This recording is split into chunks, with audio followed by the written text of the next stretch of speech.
Okay, duksong natin para makuha natin yung resistance.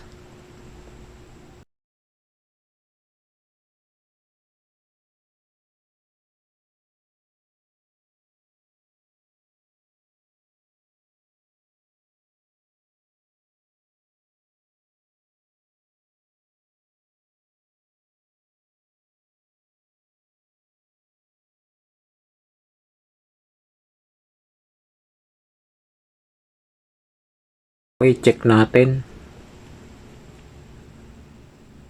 Ayan, meron. Okay, meron din.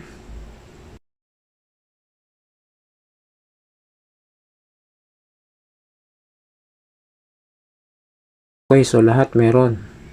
Ibig sabihin, konektado siya. Kung gugustuhin kong i-repair to, 50-50 kung iikot o hindi. Pero para sa akin, hindi ko na to tinutuloy. Kasi ito ay sisira lang ng pangalan.